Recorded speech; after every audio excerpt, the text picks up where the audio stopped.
This is Rebecca with Red True Crime calling from the sick car. Just did a video visit with my doctor at the office because I have been sick for a minute and we're going to try to figure that out. Okay, so Hannah Kobayashi. All I can say is, what on earth is going on with this case? And that's really not even a case anymore. But I have more questions than answers on this. I really do. Shoot, I just spilled coffee on my yarn. Okay, so Hannah Kobayashi, 30-year-old Hawaiian-American woman that went missing. Oh God, when was this? Let me pull up my notes. I have everything on the iPad.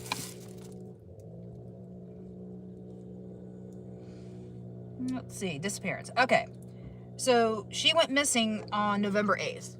That was when she flew from Hawaii to New York, but she had a layover in LA and never made her connecting flight to New York. Her mom was texting her, did you make it to New York? She said no. Everybody got concerned. It was a whole thing. And now, in that time, she has disappeared, reappeared, made a statement. Her father's committed suicide. It has been one thing after another with this case. It's been crazy. So my question is, why? Why lie to your family? Why supposedly, allegedly, marry a man for a green card that, him needing a green card? Why disappear into Mexico?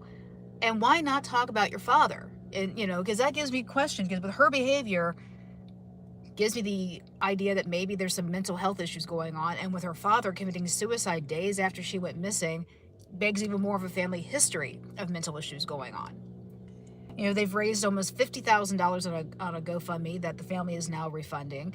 She's come out and said, hey, I am dealing with my own health, my own healing, and I don't want to deal with my family.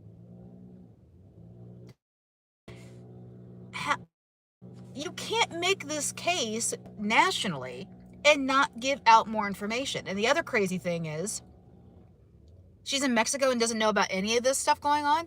That doesn't make any sense. Make that make sense. I don't know. It's crazy. So let's start at the beginning. So November 8th, she went missing after leaving the Los Angeles airport on a layover to New York. And for unknown reasons, she did not board her connecting flight and left the airport.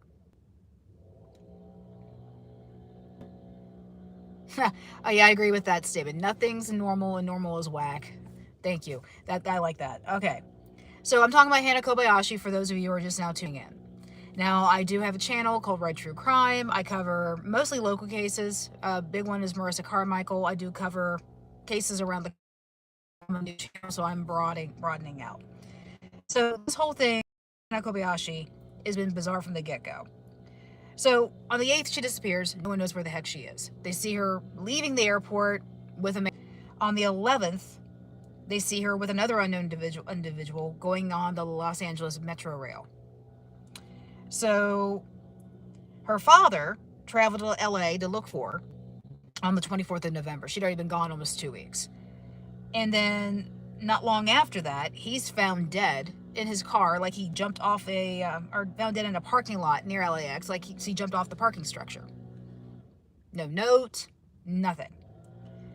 So on December 2nd, per U.S. Customs, they show surveillance video of her walking with her luggage into Mexico by foot, looking unharmed, alone, and basically looking okay. So she goes. So, and then also we find out that it was revealed that she's suspected to have been involved in a green card marriage scam. She married an Argentinian man, so he can get his green card, a guy named Alan Kakaise. And, this is supposedly orchestrated by her ex-boyfriend, who is also another Argentine national. Now, her family found all these documents for, like, a immigration lawyer and the paperwork for the green card and all that, and turned that over to the FBI and to LAPD because they didn't know what to think of any of this. And here now, because of the fact that they saw her the LAPD saw her on video go into Mexico voluntarily, they declared her voluntarily missing.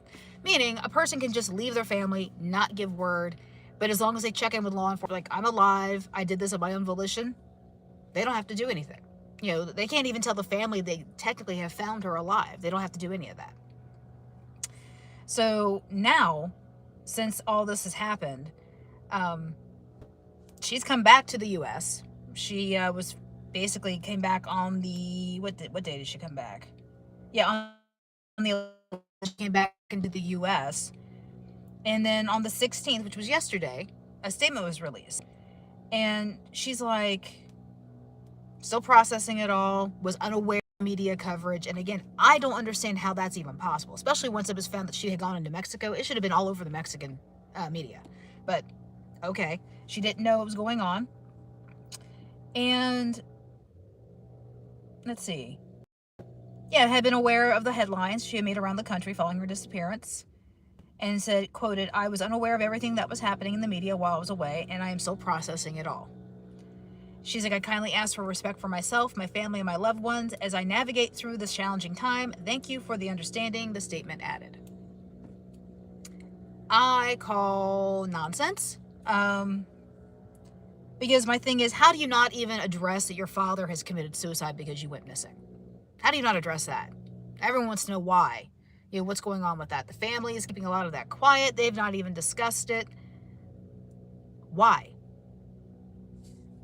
So here's what I think. I think she needs to be completely questioned and vetted. I think the guy she married needs to be questioned and vetted, and I think the guy she used to date needs to be questioned and vetted. Because who knows how bigger this is? You know, could have been a trafficking scam? You know, where she was going to be married to this guy, but then she gets sold out to Mexico. Who knows? But there's so many more answers that we need. And there's so many more questions that this case brings up, and that none of it makes any damn sense. And how are you in Mexico and unaware of the media coverage? That alone blows my mind. You know, she's 30 years old. She's on TikTok and every darn thing else. I'm sure she's well aware that she made the media. So, you know, I just hope it gets figured out. And if her father killed himself, or unalived himself, as I should say, because of her missing, that's some guilt she's going to have to deal with for the rest of her life. But I do say that it begs the question that,